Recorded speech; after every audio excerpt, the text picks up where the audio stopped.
Okay, we're going to graph another hyperbola function.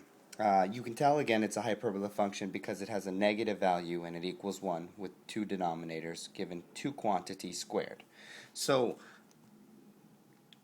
one of the things about this is you want to be able to tell immediately whether this is a horizontal or vertical hyperbola. This is a vertical hyperbola that goes up and down like this. And I know that because we start with a y value. Now again, as I was saying in other videos, I teach my students the difference between the two sets of hyperbolas.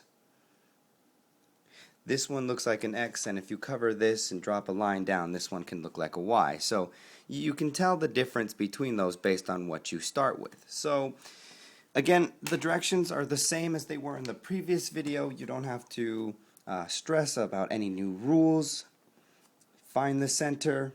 The center happens to be the quantity. Now be careful about this. I watch students make mistakes.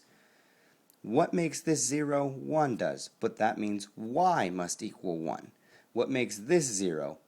-2, but x must. So you still have to keep your x and y coordinates labeled appropriately. Sorry, let me make this a little bigger so you can see.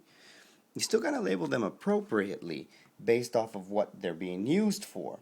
I watch students reverse this. It ends up getting them wrong answers, so be very careful when you go about doing that. Okay, so you have your center. Again, we're going to make some diagonals. We're going to make a rectangular box like we did before.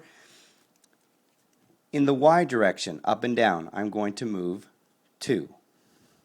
In the x direction, I'm going to move 3. 1, 2, 3. From the center. And again, I get this by taking the square roots of the denominators.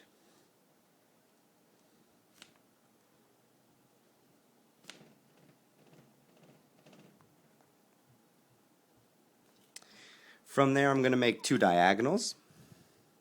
Again, diagonals go through the center. When you use a ruler, you'll be able to make this more accurately.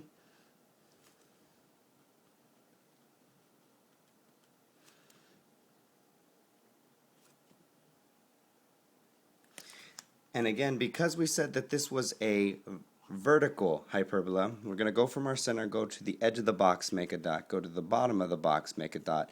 And again, by definition of asymptotes, get really, really close to this, get really, really close to this, never touch it, get really, really close to this, and get really, really close to this and never touch it.